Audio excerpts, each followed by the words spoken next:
할렐루야. 오늘도 새날을 주신 하나님을 찬양합니다.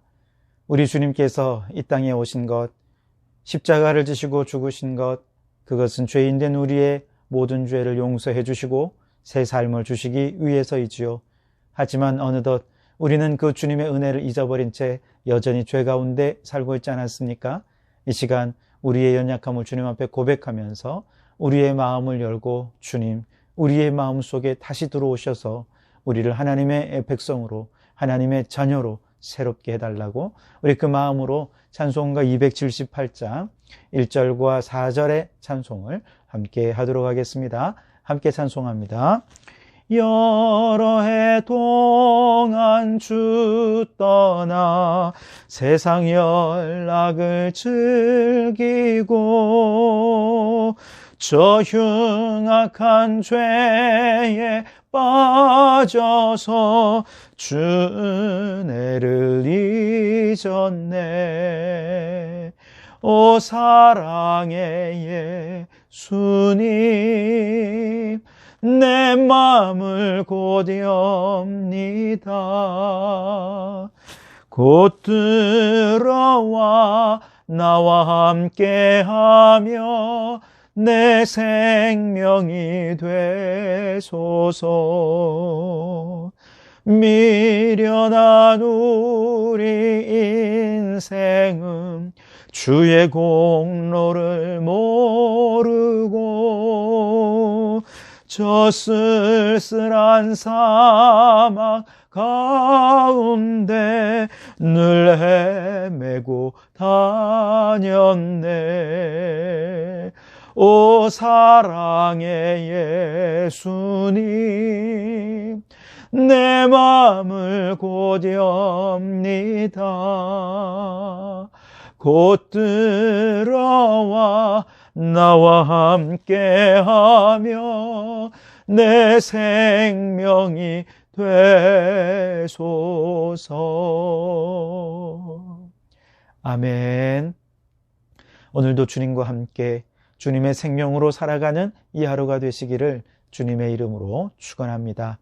이 아침 우리에게 주시는 하나님의 말씀은 사도행전 19장 21절에서 41절까지 좀 긴 말씀이지만 함께 봉독하도록 하겠습니다. 제가 봉독해 드리겠습니다. 이 일이 있은 후에 바울이 마게도냐와 아가야를 거쳐 예루살렘에 가기로 작정하여 이르되 내가 거기 갔다가 후에 로마도 보아야 하리라 하고 자기를 돕는 사람 중에서 디모데와 에라스도 두 사람을 마게도냐로 보내고 자기는 아시아에 얼마 동안 더 있으니라. 그때쯤 되어 이 도로 말미암아 적지 않은 소동이 있었으니 즉 데메드리오라 하는 어떤 은장색이 은으로 아데미의 신상 모형을 만들어 직공들에게 적지 않은 벌이를 하게 하더니 그가 그 직공들과 그러한 영업하는 자들을 모아 이르되 여러분도 알거니와 우리의 풍족한 생활이 이 생업에 있는데 이 바울이 에베소뿐 아니라 거의 전 아시아를 통하여 수많은 사람을 권유하여 말하되 사람의 손으로 만든 것들은 신이 아니라 하니 이는 그대들도 보고 들은 것이라. 우리의 이 영업이 전하여질 위험이 있을 뿐 아니라 큰 여신 아데미의 신전도 무시당하게 되고 온 아시아와 천하가 위하는 그의 위엄도 떨어질까 하노라 하더라. 그들이 이 말을 듣고 분노가 가득하여 외쳐 이르되 크다 에베소 사람의 아데미여 하니 온 시내가 요란하여 바울과 같이 다니는 마게도냐 사람 가이오와 아리스타고를 붙들어 일제히 연극장으로 달려 들어가는지라. 바울이 백성 가운데로 들어가고자 하나 제자들이 말리고 또 아시아 관리 중에 바울의 친구된 어떤 이들이 그에게 통지하여 연극장에 들어가지 말라 권하더라. 사람들이 외쳐 어떤 이는 이런 말을 어떤 이는 저런 말을 하니 모인 무리가 분란하여 태반이나 어찌하여 모였는지 알지 못하더라. 유대인들이 무리 가운데서 알렉산더를 권하여 앞으로 밀어내니 알렉산더가 손짓하며 백성에게 변명하려 하나 그들은 그가 유대인인 줄 알고 다 한 소리로 외쳐 이르되 크다 에베소 사람의 아데미여 하기를 2시간이나 하더니 서기장이 무리를 진정시키고 이르되 에베소 사람들아 에베소시가 큰 아데미와 제우스에게서 내려온 우상의 신전지가 된 줄을 누가 알지 못하느냐. 이 일이 그렇다 그렇지 않다 할 수 없으니 너희가 가만히 있어서 무엇이든지 경솔히 아니하여야 하리라. 신전의 물건을 도둑질하지도 아니하였고 우리 여신을 비방하지도 아니한 이 사람들을 너희가 붙잡아 왔으니 만일 데메드리오와 그와 함께 있는 직공들이 누구에게 고발할 것이 있으면 재판 날도 있고 총독들도 있으니 피차 고소할 것이요 만일 그 외에 무엇을 원하면 정식으로 민회에서 결정할지니라. 오늘 아무 까닭도 없는 이 일에 우리가 소요 사건으로 책망받을 위협이 있고 우리는 이 불법 집회에 관하여 보고할 자료가 없다 하고 이에 그 모임을 흩어지게 하니라. 아멘. 자, 오늘도 이 말씀을 통해 우리에게 주시는 하나님의 음성을 듣게 되길 바랍니다. 에베소에서 큰 성공을 거두었지만 바울은 이 성공에 안주하지 않았어요. 그리고 더 큰 꿈을 꾸지요. 그는 당시 세계의 중심이었던 로마에 가서도 복음을 전하고자 했습니다. 그래서 21절 하반절 말씀에 로마도 보아야 하리라 라고 결심을 하게 되죠. 에베소에서 복음의 영향력이 아시아 전역으로 이처럼 크게 나타났다면 세계의 중심지인 로마에서 복음을 전한다면 아시아를 넘어 세계적인 복음의 영향력을 갖게 될 것이고 그러면 땅끝까지 복음이 전해질 수 있을 거라 그는 그렇게 생각했을 것입니다. 자, 이 일을 위해서 그는 디모데와 에라스도를 마게도냐로 보내서 로마 선교 여행을 준비하도록 했고요. 그는 에베소에 좀 더 남아있게 됩니다. 왜냐하면 해마다 에베소에서는 전국 각지에서 모여서 아데미 신을 섬기는 아데미의 큰 축제가 있었거든요. 바울은 바로 이 축제에 모여드는 사람들을 향해서 복음을 전하고자 했던 것이죠. 그런데 바로 이 아데미 축제에서 한바탕 소동이 벌어지게 되지요. 당시 에베소에서 엄청난 규모의 아데미 신전이 있었고 수많은 순례자가 이 신전을 찾아와서 이제 제사를 행했죠. 그렇기 때문에 에베소는 은으로 아데미 신상이나 혹은 신전의 모형을 자그마하게 제작을 해서 판매하는 이런 사업이 굉장히 번창했습니다. 이런 사람들을 은장색이라 그렇게 얘기를 했는데요. 그런데 바울이 복음을 전하면서 손으로 만든 모든 것은 다 우상이고 우상은 헛된 것이다 이렇게 전하자 많은 사람들이 예수님을 믿고 구원을 받은 사람들이 이 아데미 우상을 다 버리고 예수님을 따르게 되지요. 그러자 자연스럽게 이 에베소 지역에서 그 이전과는 다르게 아주 급격하게 이 신상을 사서 사는 사람들이 줄어들게 되고 은장색 사업이 큰 타격을 입게 되고 만 것이죠. 그래서 은장색들 가운데서 데메드리오라고 하는 사람이 같은 업에 종사하는 직공들을 모아서 이렇게 선동합니다. 바울이 사람의 손으로 만든 것은 신이 아니라 하니 우리의 영업이 전해질 위협에 놓여 있고 더 나아가서 아데미 신전도 무시당하며 아데미 신의 위엄까지도 떨어질 우려가 있으니 우리 바울이란 자 가만 내버려 두어서는 안 되겠습니다. 그러면서 그들이 사람들을 모아서 이제 바울을 잡고자 했던 것이죠. 그런데 이 바울이 보이질 않아요. 그래서 바울과 같이 사역하던 가이오와 아리스다고를 붙잡아서 그들을 데리고 연극장으로 끌고 밀어넣는 것이죠.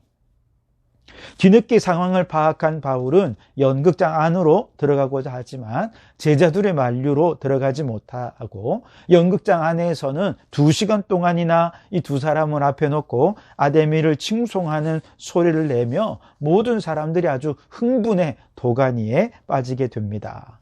자, 바로 그때 에베소의 서기장이 이들 무리를 찾아가서 몇 가지로 논리정연하게 얘기를 했더니 그들의 흥분된 감정이 가라앉고 모였던 자들이 흩어지게 되었다 하는 것이죠. 오늘 이 사건을 통해서 우리가 주목해 보고 싶은 것은요, 바울이 에베소에서 이 두란노에서 2년 동안 복음 사역을 하지 않았습니까? 바로 이 복음 사역이 에베소 사람들에게는 그동안 당연하게 여겨지던 아데미 우상을 섬기는 이 문화에 대해서 새로운 시각을 갖게 하는 아주 큰 영향력을 끼쳤다 하는 것이죠. 앞서 에베소의 마술사들이 자신들이 가르침을 받았던 책들을 모두 모아서 불살랐던 사건이 있지 않았습니까? 이 사건은 에베소 사람들에게 있어서 그동안 너무나 자연스럽고 당연하게 받아들여지던 미신적인 문화, 주술적인 문화, 이런 문화에 대해서 예수의 복음이라는 관점에서 새롭게 바라볼 수 있는 눈이 열리게 하는 한 사건이 되었습니다. 이것이 그저 미신적인 거였구나 라고 하는 생각을 갖게 만들어 주었다는 것이죠. 그리고 또한 에베소 사람들 중에 아데미를 섬기는 사람이 굉장히 많이 있었는데, 이 사람들은 집집마다 다 하나씩 둘씩 아데미의 신상을 갖다 놓고 그 앞에 소원을 빌고 절을 하면서도 이게 너무나도 일상적이고 당연하다 보니 여기에 아무런 문제의식을 갖지를 않았던 거죠. 그런데 바울이 두란노에서 2년 동안을 말씀을 전하면서 사람의 손으로 만든 건 신이 될 수 없고, 그러니 모두 우상이고 우상은 다 헛된 것이다, 이렇게 가르치자 사람들은 비로소 그렇게 당연하게 여겨졌던 이것이 우상을 숭배하는 것임을 비로소 깨닫게 되었다 하는 것이죠. 그리고 이제 예수님을 믿고 구원받아 에베소 교회 일원이 된 성도들은 우상을 다 버리고 난 다음에 이제 새로운 공동체 안에서 예수님을 믿는 사람들이 만들어내는, 복음으로 만들어내는 새로운 거룩한 문화를 창조해 내었고, 더 나아가서 이제는 우상을 숭배하고 우상 앞에 제물을 바치는 것이 아니라 하나님께 예배하고 말씀을 읽고 기도하는 정말 거룩하고 절제된 성결한 새로운 삶의 스타일을 창조해낼 수 있었던 것이죠. 그리고 그들의 변화된 삶의 스타일은 때로는 긍정적으로, 때로는 부정적으로 반감을 갖게 하면서 어떤 모습이었든지 에베소 지역에 영향력을 끼치게 되었다 하는 것이죠. 여러분, 모든 사람들은 기존에 있던 문화 속에 살아갑니다. 그렇기 때문에 기존의 문화에 적응을 하면서 세상의 일부로 살아가게 되죠. 그러나 또한 우리가 살고 있는 현실의 문화에 끊임없이 문제를 제기하고 새로운 관점으로 바라보게 되면서 새로운 문화를 창조해가는 문화 창조자의 역할도 하게 되는 것이죠. 바로 이러한 인간의 양면성, 문화의 해석자이기도 하면서 문화의 창조자이기도 한 이 두 가지 모습을 통해 우리 인간은 문화를 계속해서 발전시켜 왔다는 것입니다. 여기서 중요한 것은 기존의 문화에 대해서 우리는 어떻게 해석을 하고 어떻게 의미를 부여하느냐 하는 것에 따라서 새로운 문화의 창조자가 될 수 있고, 때로는 그 문화를 후퇴시킬 수도 있는 사람이 될 수도 있다는 것이죠. 예수 그리스도의 복음은 우상과 미신의 문화에 적응하면서 아무렇지도 않게 당연하게 여기며 살고 있던 에베소 사람들에게 있어서 이런 문화가 죄악된 것이고 헛된 것임을 깨우쳐주는 아주 중요한 문화 해석자의 역할을 했던 것이죠. 그리고 에베소 교회 성도들이 예수 그리스도 안에서 우상과 미신을 버리고 난 이후에 말씀과 기도의 경건과 절제와 거룩한 삶으로 새로운 삶의 스타일을 형성하게 되면서 바로 이것이 하나님 나라의 새로운 문화의 창조의 역할을 하게 된 것이죠. 그리고 더 나아가서 이것이 새롭게 창조된 거룩한 삶의 스타일, 거룩한 삶의 문화가 이 에베소 지역에 때로는 긍정적으로, 때로는 부정적으로 그렇게 영향을 끼치면서 에베소 지역의 문화의 지형을 바꾸어 버렸다 하는 것이죠.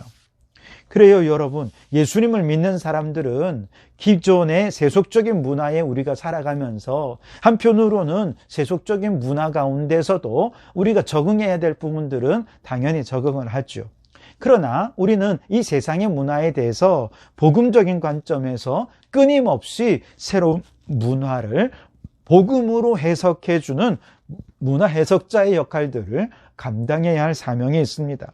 그리고 새로운 관점으로 이제 새로운 문화를 창조하면서 새로운 삶의 스타일을 형성해 가야 할 사명도 우리 이 그리스도인들에게 있다는 것이죠.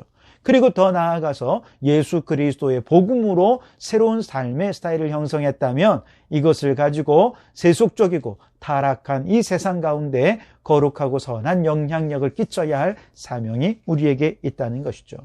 여러분, 오늘도 이 하루를 살아가면서 우리가 알든지 모르든지 간에 우리가 믿고 있는 예수 그리스도의 복음으로 이 세상을 해석하고 있습니다.